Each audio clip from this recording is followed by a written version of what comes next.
Hey guys, it's been a while. Oh shit. Hold on guys. I don't like that you can see the ring light in my glasses, but how crazy do I look without? You know what? It doesn't even matter because we are gathered here today. No, I'm joking. Okay. So, I want to ignore my hair. I asked one of my employees, I was like, do you guys hate me? Because why didn't you guys tell me this was going on like this?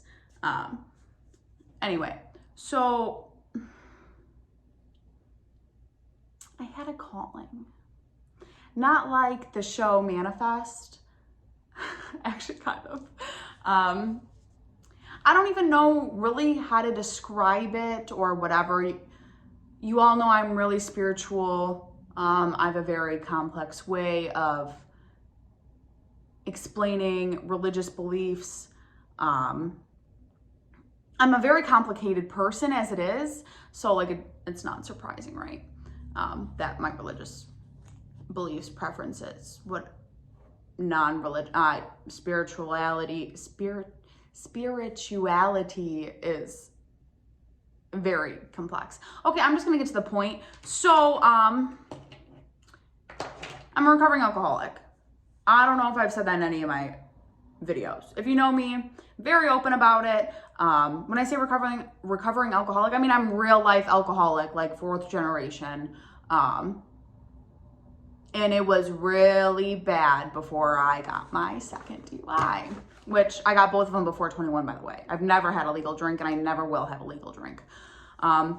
So today is August 13th. It's Friday the 13th, 2021. And I got sober March 17th, 2019 on St. Patrick's Day. That was my last drink. So, I'm in sobriety court. I'm almost done. Literally changed my life. And they require us to write reflection papers on the 12 steps of Alcoholics Anonymous. Oh, I have anxiety. So I had this like epiphany or breakthrough or whatever you want to call it.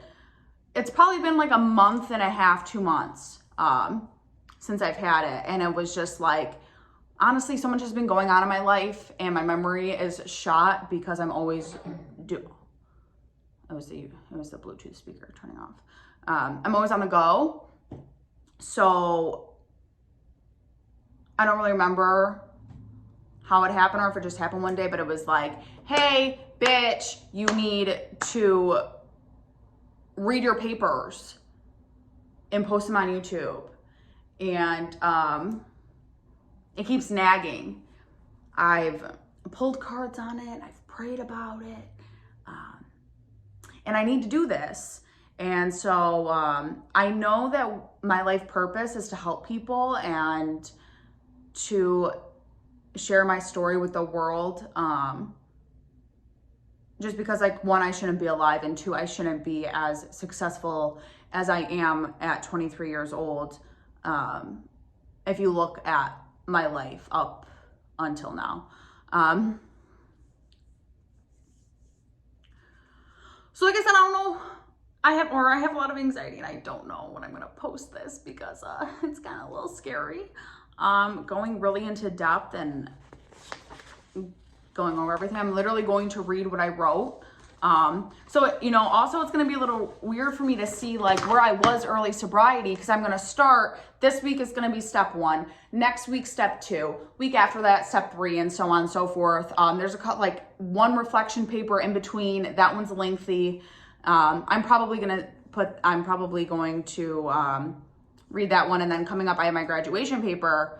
So that's going to be like the very last of this series. So yeah, I'm probably going to work on posting, regardless, catch you guys up on my life and vloggy vlog. Wow, this is, okay. So it is 9:52 p.m. on August 13th, 2021. Don't know when I'm going to post this, but that's the date today. I wrote my step 1 paper June 4th, 2019. So we're talking over 2 years ago I wrote this, guys. And at this point, I was 2.5 months sober. Okay. Step 1, we admitted we were powerless over alcohol, that our lives had become unmanageable. Side note, these papers literally go into majority of everything else in my life. I'm literally here by myself talking to my phone and I'm like so nervous. Hi, I'm Devin and I'm an alcoholic. I recited as I sat at the same table inside of Macomb County Jail that I had 9 months prior. Around me sat about 14 other women between the ages of 19 and 65. Some were familiar faces, others were not.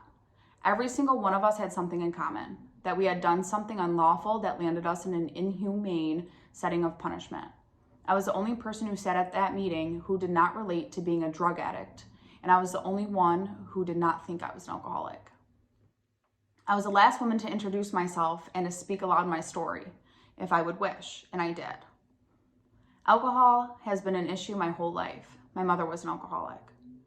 She fought and fought with 3 failing organs and the love of her daughters. She had stopped for almost 2 years. After a series of relapses, hospital visits, and the couple dozen pills she took daily, her body gave up. My mom took pills for her health. She didn't pop pills. Just had to say that. You would think I would have known better after she first got sick or after my first DUI, or especially after the 3rd offense from alcohol, that I would have stopped drinking. Guys, I have goosebumps. I feel like something is here with me. Even the time I was blacked out drunk and tried to kill myself for the 20th something time, you would think I would have stopped drinking. A few days ago on St. Patrick's Day, I was awarded with my 2nd DUI, landed myself my first probation violation, and that is why I'm here.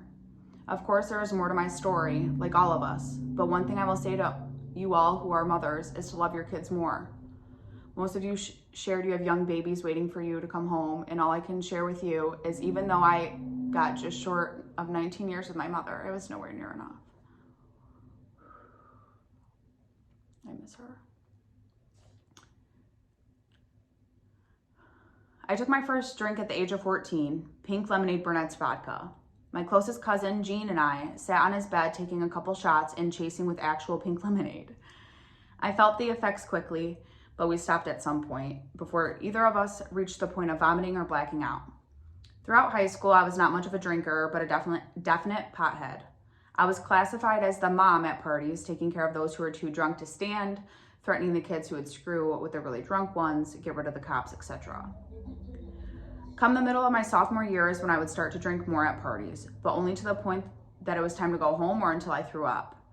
I can't tell you when my first blackout was. I know that there was a time or two I blacked in and out, but never entirely. Side note, since I've written this paper, I remember the first time I blacked out. And I'm not going to go into that story because it's fucked. And I just have always had a problem with thinking people were my friends and they weren't. Okay, I was such a fucking people pleaser all the fucking time. Because I hated myself. Like real life, like I hated myself. Anyway, back to the paper. Oh fuck, I might cry on camera. This is great. December 26, 2015, I got a call from Gene's friend telling me he had OD'd. The weeks after were brutal. My alcoholic mother was in ICU for a time. She was home for only a few weeks when she came up with another crazy scenario in her head and kicked me out of the house. She had begged for me to come home, but I was 17 and by law, I knew I did not have to. I was staying at my dad's sister's house. My new room was Gene's before he left us. My anxiety-induced insomnia was affecting me immensely. Most nights I would lay in his room or in the basement in his chair, talking to him, wishing he had never taken the pill that killed him. The school year eventually came to an end. I walked across the stage and received my diploma. The boy I was hung up on took me out the night of my graduation ceremony, which led us to an after hours. About a week later, should I touch you guys? Hold on, wait, I got a bunch of cords underneath me, hold on. Whoop. Okay, yeah, that's better, Devin, what are you doing? Okay. Where was I? About a week later, I returned to that after hours with my best friend. We went to work every day, started drinking at her house, drove downtown, partied all night, slept, and did it all over again. This went on every single night for about 7 weeks. I mean, what was better than avoiding Jean's bedroom every night and blowing all my money somewhere I was allowed to drink? Nothing. Midsummer, my best friend got into a car accident and broke her hip. I still returned to the after hours most nights. I had less than 6 weeks before my move up to Western Michigan University. I couldn't wait to be away from Metro Detroit. Those 6 weeks flew by. I got arrested for the first time. I experienced my first blackouts, and I did not miss a day without consuming alcohol. I ended up not going away to college since my financial aid got messed up, and I was short money for tuition, which led to more drinking and bad decisions. I kept partying. Side note, I was supposed to go away to Western. I had an internship at a psychology office there. I think it was on campus. I don't really remember, but I had it all set up. I was gonna major in psychology, and I was so excited. And that hurt. It hurt for a while, probably like 2 years that I didn't get to go away. Obviously now I'm thankful for it and very grateful because, who knows what the hell I would have gotten myself into or what I would have done, if I went up to Western, considering I'm an alcoholic. Like, I can't even imagine the shit that could have happened to me or the shit that I could have done. Two, my mom died 2 weeks before my 19th birthday, which would have been the same week I had finals. And yeah, who knows? I probably would have just got drunk all the time, and not even drunk. I would have just like went and partied away my problems and gotten behind on stuff, and I would have just fucked myself over, to be blunt about it. And now I have done so much for a 23-year-old. Like, my life is a true adventure. I'm grateful I didn't go away to college. So anyway, back to the paper. Eventually, I got tired of the party life, stayed away from the after hours in Detroit altogether. Naturally, I still surrounded myself with people I grew up with who were partiers. The hopelessness and helplessness feelings were all still very much there, and so I drank. Instead of going into detail with everything, let me just give you a timeline. January 1st, 2017. Moved into an appointment with boyfriend of the time. He hated my drinking. I hated when he would take Xanax. I kept drinking anyway. My excuse was so I could sleep. That's true. I was not drinking every day, but when I was around, there was no doubt that I would drink and not know when to stop. That's a definition of an actual alcoholic, by the way, guys. It's not somebody who has to drink every day. When people say that to me, it's ridiculous. When you start drinking and you can't stop for real, you're an alcoholic. Okay, well, I'm not going to sit here and say anybody's an alcoholic, but that's like the definition of alcoholism. And then there's like different tiers. So no, I was never to the point that I had to drink every day to function or whatever. But it was like I'd take that first shot or I'd take that first sip. Yo, when I talk about it, it's so weird. I can still like feel the warmth and like the tingles and like the goosebumps. And it was always like, okay, where's the next one? It was like I was to the races. I would start drinking and it was just gone. Like, I don't know. I used to put down some alcohol. April 13th, 2017, mom died. July 2017, breakup with said boyfriend above. Even though I never stopped drinking, I started drinking the majority of my days and the party life had returned. Wow, it's so weird to think back to those times because I am such a different person. Like, I would drive around with fifths of alcohol. I know, I'm just gonna stop. I'm just gonna stop. Done, Samantha. September 2017, woke up one morning and asked myself what the hell I was doing with my life. So I changed who I hung out around and told myself no more alcohol. Told myself if I kept living like this, I would land in jail with a DUI or because someone in my car had drugs.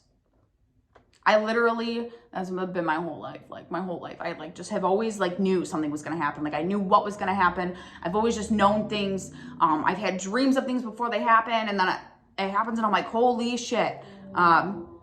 So yeah, I had a really bad feeling one morning and I was like, you need to stop. So this is early September 2017. September 2017, I thought, oh yeah, so I quit drinking. I tried to quit smoking cigarettes. Now I have been 2 years away from cigarettes, but I still smoke the vape, need to stop. I was like eating better. I was like going to the gym. Okay. I just had to take 20 minutes of deleting shit on my phone. Yes. Okay, guys, well, my phone ran out of storage, which is really annoying. I just took 20 minutes to delete it all. I probably am going to edit it in the clip of it just like dying on me again. So now I'm on my iPad and I'm not liking this. I like my other setup better and how I looked. Okay, it doesn't matter. I'm going to finish this, okay? Yeah, so I was on this whole, oh my God, my hair. Whatever, it's like 10:30 at night. So yeah, I was on this whole health kick, whatever. So then I was like, I went 2 weeks without a drink. I deserve one. This is how alcoholic mind works. Okay.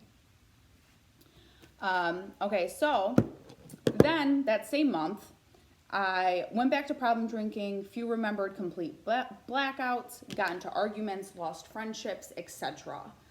September 24th, 2017, the first birthday of my mother with her gone, and my first DUI. The irony. November 29th, 2017, sentencing for DUI. My deal was a year of probation or 20 days in Oakland County Jail.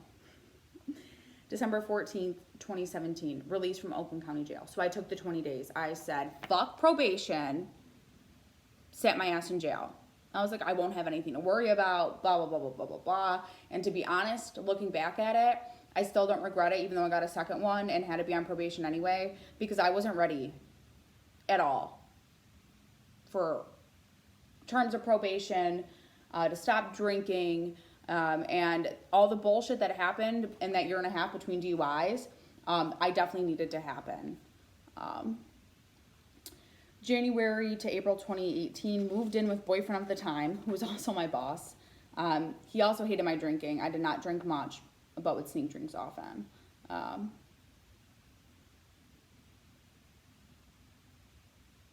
Probably the only sociopath narcissist I've ever had in my life. That was bad.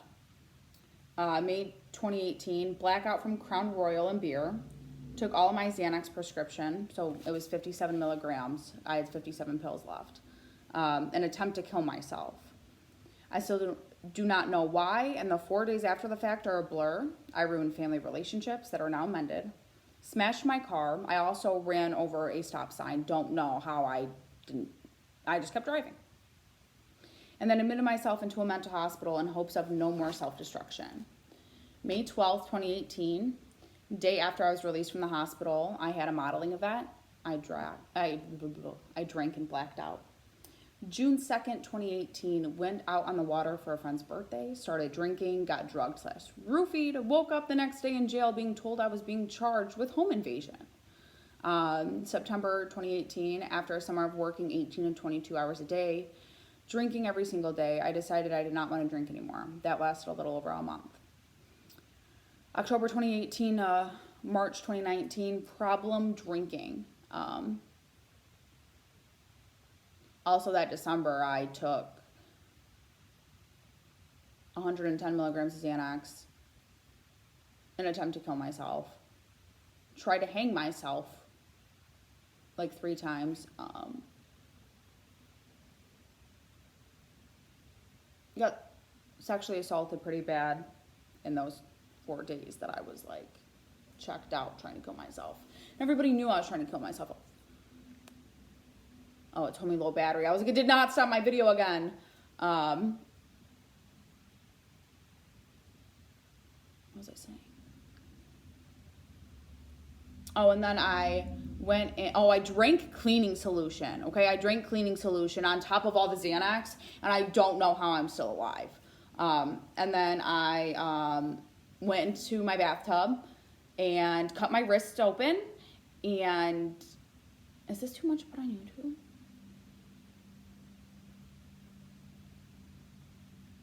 Anyway, I didn't die, clearly.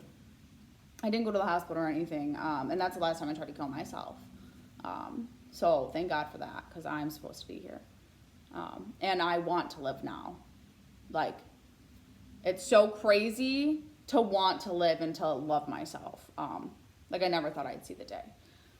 Anyway, March 1st to March 16, 2019, bender, very drunk every night. I was also a promoter. We went out all the time. But it was like, I got to the point where I'd have a drink or two and I was just like blacked out.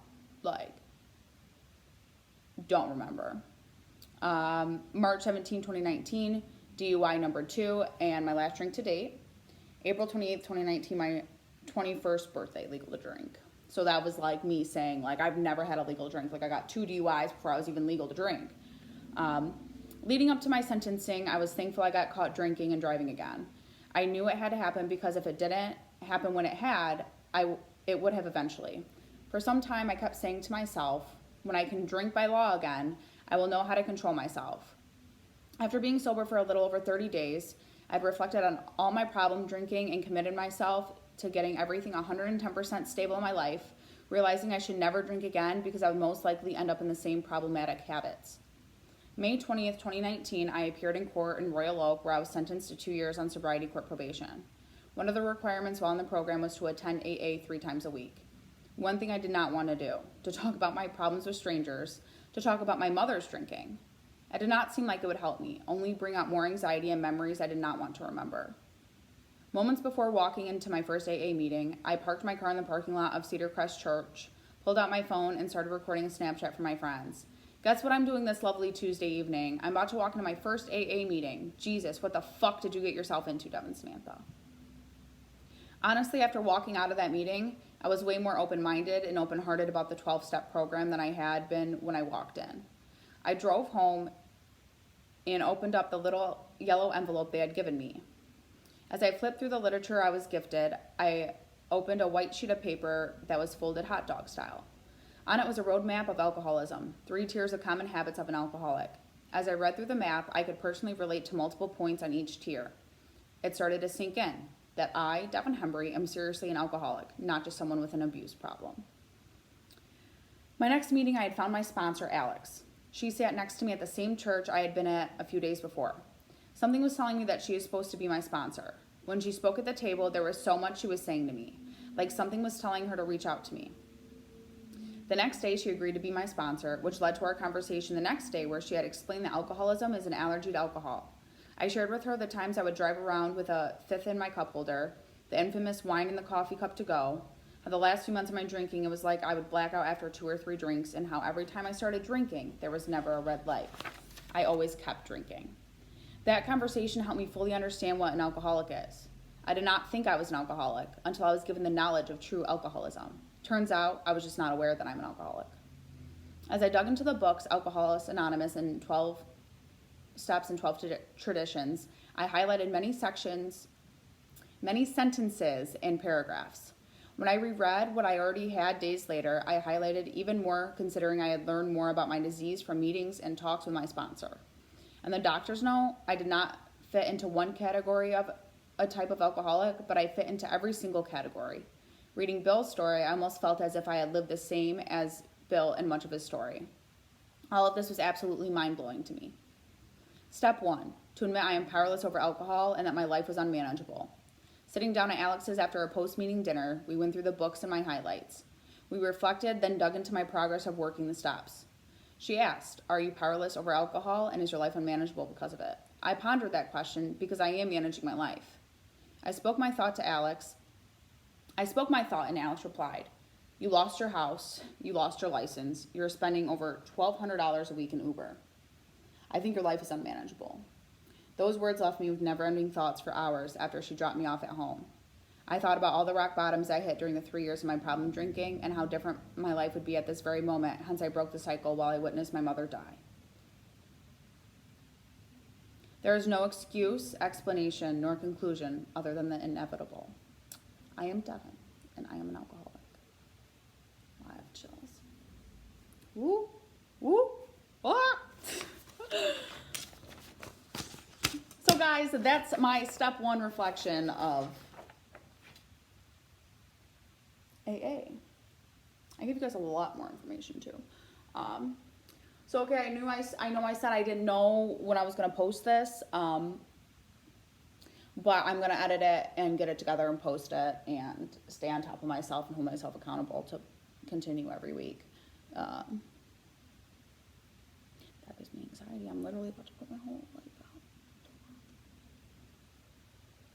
Fuck it. Guys, look at my Hello Kitty rose quartz. It's Hello Kitty and it's a crystal. Okay, guys. See you soon. Mwah, mwah. Kiss, kiss, hug, hug. Don't forget to live your fucking truth, guys. Live your motherfucking truth.